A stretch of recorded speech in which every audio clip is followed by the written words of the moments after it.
Twelfth class ये आपका first chapter है। रिवीजन के लिए आपको क्वेश्चन आंसर करवा रही हूँ। कुछ क्वेश्चन हमने फर्स्ट वीडियो में किए थे, तो सेकंड वीडियो में हम क्वेश्चन करने जा रहे हैं चैलेंज टू बायोप्लॉटी टॉपिक से लेकर।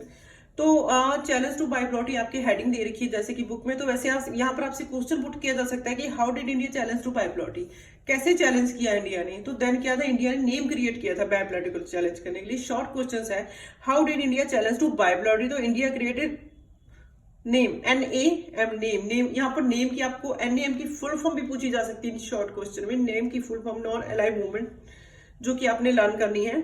तो नेक्स्ट जो इसमें क्वेश्चन पुट किया जा सकता है कि NAM के 5 फाउंडर कौन कौन से थे, या नेम को क्रिएट किसने किया था। तो 5 फाउंडर्स के नेम आपने लर्न रख रहे हैं। फर्स्ट आपके बुक में बिल्कुल साइड में ये पिक्चर्स दे रखी है उन फाउंडर्स की। तो फर्स्ट जो उनको क्रिएट करने वाले थे इंडिया से पंडित जवाहरलाल नेहरू थे, एंड जोसेफ ब्रोज टिटो थे यूगोस्लोवाकिया से, एंड अब्दुल नासिर इजिप्ट से, एंड सुकरानो इंडोनेशिया से, और क्वामे नाक्रुम घाना से। तो ये 5 फाउंडर्स के नेम आपने लर्न कर रखने जिन्होंने कि NAM को क्रिएट किया था। तो नेक्स्ट आपसे यहाँ पर एक और क्वेश्चन पुट किया जा सके, नेम का जो फर्स्ट सम्मेलन था या समिट था, when and where was names first summit held। तो then the first non-allied summit was held in Belgrade in 1961। 1961 में हेल्ड हुआ था बेलग्रेड में। ये आपने लर्न रखना है। तो नेक्स्ट आपके जो अगर टॉपिक है new international economic order. New international economic order से अगर आपको क्वेश्चन पुट किया जा सकता है कि what do you understand bye new economic order, या किस लिए इसको न्यू इंटरनेशनल इकोनॉमिक ऑर्डर को किस लिए क्रिएट किया गया था। तो इसमें इसको स्पेशली अगर इसमें देखेंगे तो ये लीस्ट डेवलप्ड कंट्रीज LDC की फुल फॉर्म आपने लर्न रखनी है। LDC least developed countries. और वो लीस्ट डेवलप्ड कंट्रीज कौन थे जी, जो नेम NAM के नेम के मेंबर्स थे। ठीक है, तो इसको बनाने का रीजन क्या था, अगर आपसे पूछा जा सकता है कि what do you understand by least developed countries. तो लीस्ट डेवलप्ड कंट्रीज कौन थे, NAM के नेम के मेंबर्स थे, और these countries are very poor. ठीक है, बिकॉज ऑल पीपल्स इन यहाँ पर पॉवर्टी बहुत ज्यादा थी। तो नेक्स्ट अगर आपसे क्वेश्चन पूछा जाए कि जो न्यू इंटरनेशनल इकोनॉमिक था इसकी मेन ऑब्जेक्टिव क्या थी, what was the objective of new international economic order. तो वही लास्ट वाले क्वेश्चन का आंसर, जैसे कि न्यू इंटरनेशनल इकोनॉमिक ऑर्डर का मेन ऑब्जेक्टिव क्या था, लीस्ट डेवलप्ड कंट्री थे उनको इकोनॉमिकली फाइनेंशियली इनको डेवलप करना। बिकॉज इन कंट्रीज में बहुत ज्यादा पॉवर्टी थी, पॉवर्टी को खत्म करना, लीस्ट डेवलप्ड कंट्रीज को डेवलप करना ही न्यू इंटरनेशनल इकोनॉमिक ऑर्डर का मेन ऑब्जेक्टिव था।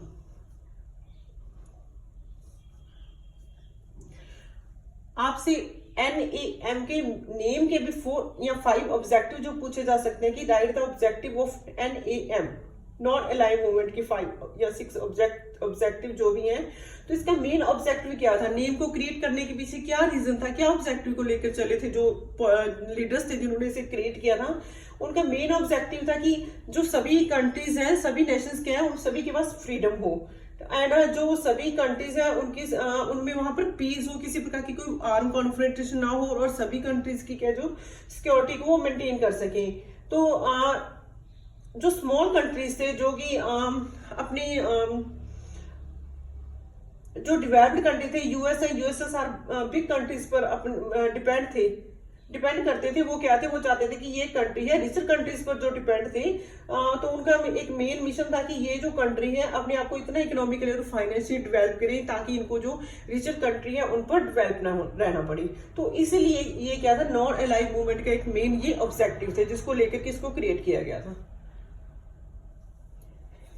अगर क्वेश्चन पुट किया जा सकता है आपको लीस्ट डेवलप्ड कंट्री से रिलेटेड कि why were the most countries categories in the least developed countries, क्यों लीस्ट डेवलप्ड कंट्रीज में आते थे नेम के जो मेंबर्स कंट्रीज है, क्यों आते थे। बिकॉज बेटे all countries have very economic, जो उनकी डेवलपमेंट थी वो बहुत ही ज्यादा लो थी। वो फिर से वही बात कह रही है कि वो रिचर कंट्रीज पर अपने डिपेंड थे, एंड उनके जो नेचुरल रिसोर्सेज थे उनको एक्सप्लोजन उनको यूज कौन कर रहा था, जो रिचर कंट्रीज थे वो जो स्मॉल कंट्रीज के नेचुरल रिसोर्सेज थे उनको यूज कर रहे थे। एंड और जो स्मॉल कंट्रीज थे वो इंटरनेशनल लेवल पर जो भी इंस्टीट्यूट थे उनमें कहीं भी वो पार्टिसिपेट नहीं कर पा रहे थे। तो ये आप लिखेंगे। अगर आपसे पूछा जा सकता है कि जो NAM के नेम के जो कंट्रीज थे वो लीस्ट डेवलप्ड कंट्रीज की कैटेगरी में ही क्यों आते हैं? Why were most of the countries of the name categories as least developed countries?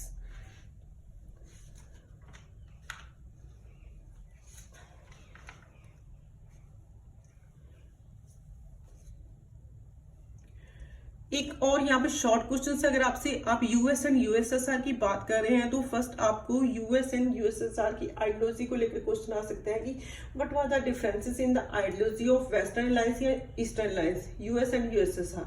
तो यहाँ पर फर्स्ट ये आपके स्टार्टिंग में ही क्वेश्चन आना चाहिए आपको कि जो यूएस की आइडियोलॉजी कौन सी है और यूएसएसआर की आइडियोलॉजी कौन सी है। यूएस जैसे कि आपको 9th क्लास में भी आपने रीड किया होगा कि यूएस की आइडियोलॉजी क्या है, कैपिटलिज्म है, लिबरल है, ठीक है। और जो यूएसएसआर है उसकी आइडियोलॉजी क्या है, सोशलिज्म है या कम्युनिज्म है, ठीक है। तो ये सोशलिज्म और कैपिटलिज्म को आपने माइंड में रखना है।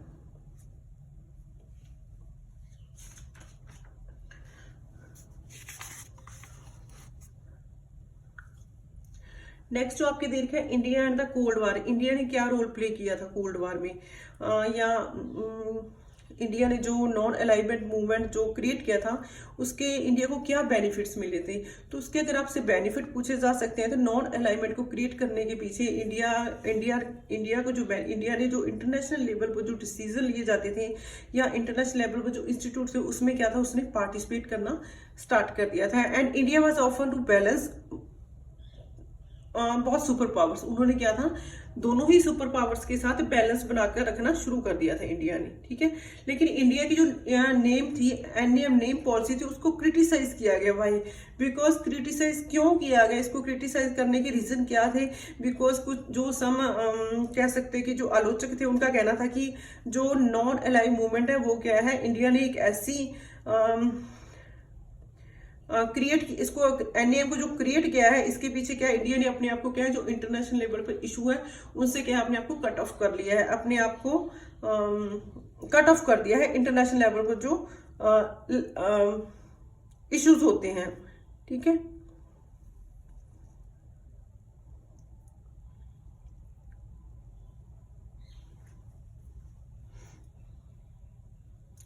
और इसमें क्वेश्चन तो बेटे चैप्टर में अगर आप अपनी बुक खोलोगे तो इसमें और भी बहुत सारे शॉर्ट क्वेश्चंस हैं।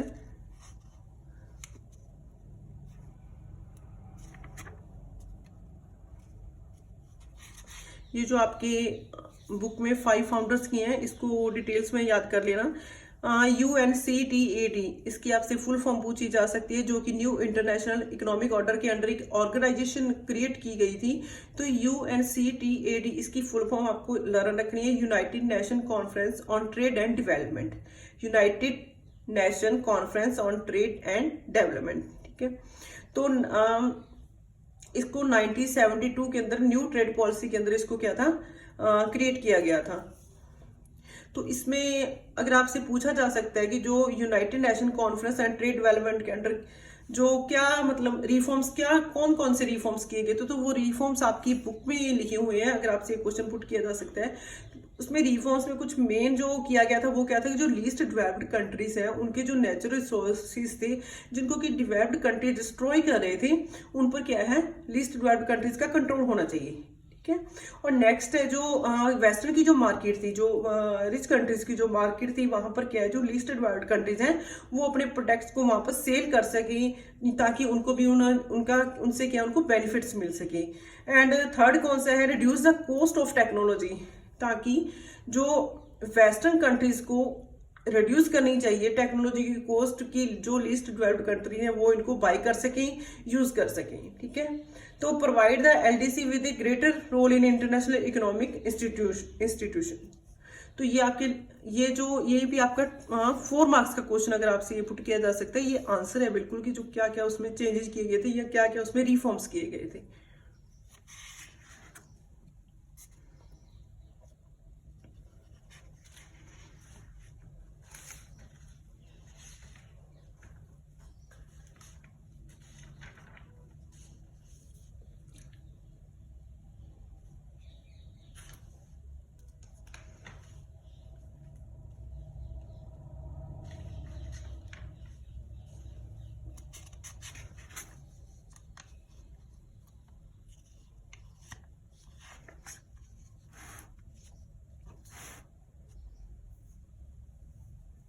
एक ये जो आपकी मैप दे रखा है पेज नंबर 5 पर, यहाँ पर जो वेस्टर्न लाइंस और ईस्टर्न लाइंस जो नाटो मेंबर्स और वार्सा पैक्ट मेंबर्स दे रखे हैं, यहाँ से उन्होंने आपने ये मेंबर्स के जो नेम है, कंट्रीज के नेम है, जिन जिन कंट्रीज ने वेस्टर्न को जो वार्सा को ज्वाइन किया था या नाटो को ज्वाइन किया था, वो कंट्रीज के नेम आप यहाँ से लर्न करेंगे।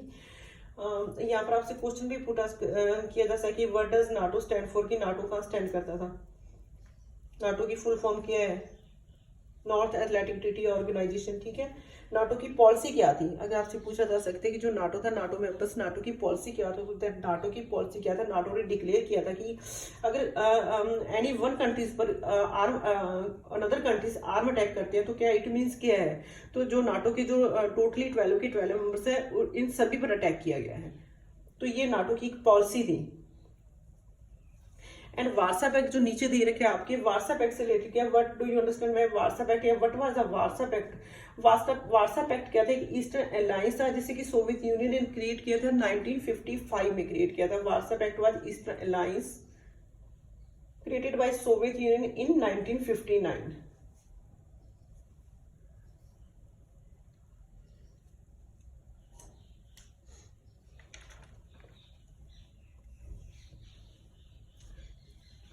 लिमिटेड टेस्टमेंट ट्रीटीज, ये आपके एक मोस्ट इंपोर्टेंट क्वेश्चन है। What was the limited testament treaty, LTBT। तो ये ट्रीटीज क्या थी? It was an arm control treaties between super powers, दोनों सुपर पावर्स के बीच में ये ट्रीटी हुई थी, जिसमें कि न्यूक्लियर वेपन्स पर कंट्रोल किया गया था, रोक लगा दी गई थी, ठीक है। तो this treaty was signature bye on 5 अगस्त 1963। ये आपने लर्न रखना है।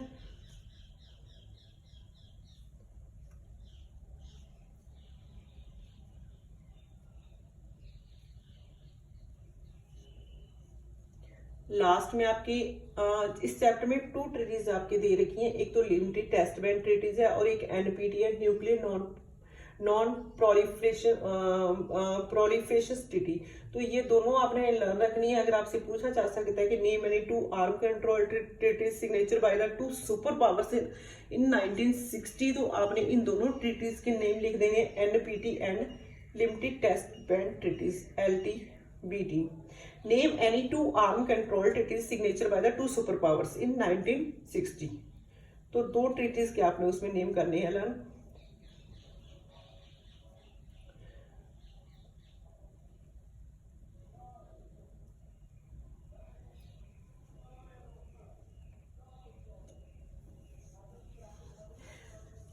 एक आपके जो चैप्टर में स्टार्टिंग में है आपकी कि जो जापान के हिरोशिमा और नागासाकी पर जो न्यूक्लियस वेपन यूज किए गए थे, एटॉमिक बम यूज किए गए थे, तो उससे रिलेटेड भी आपसे क्वेश्चन पूछा जा सकता है। What are the different opinions, क्या थी उसको लेकर, डिफरेंट कंट्रीज के, अलग अलग कंट्रीज के क्या ओपिनियंस थे, या जो हिरोशिमा और नागासाकी पर जो एटॉमिक बम यूज किया गया था, वो एक यूएस का क्या वो एक पॉलिटिकल गेम था।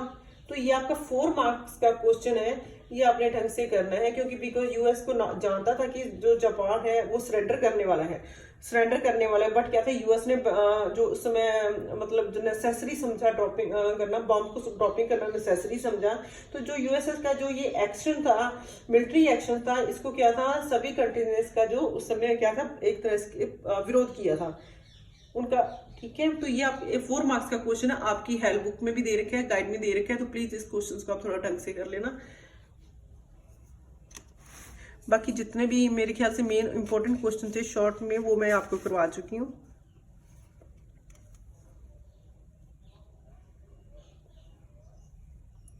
कैपिटलिस्ट ब्लॉक ये आपकी बुक में दे रखा है, इसको आप फिल करना, कौन कौन से कैपिटलिस्ट ब्लॉक है, कौन से कम्युनिस्ट ब्लॉक है, ठीक है। नीचे नॉन अलाइंड मूवमेंट में कौन कौन से कंट्रीज हैं, कैपिटलिस्ट में फ्रांस, यूएसए, ब्रिटेन जो कंट्रीज आते हैं, तो ये आप इसको फिल करना। तो नेक्स्ट वीडियो में आपके नेक्स्ट चैप्टर करेंगी। ओके।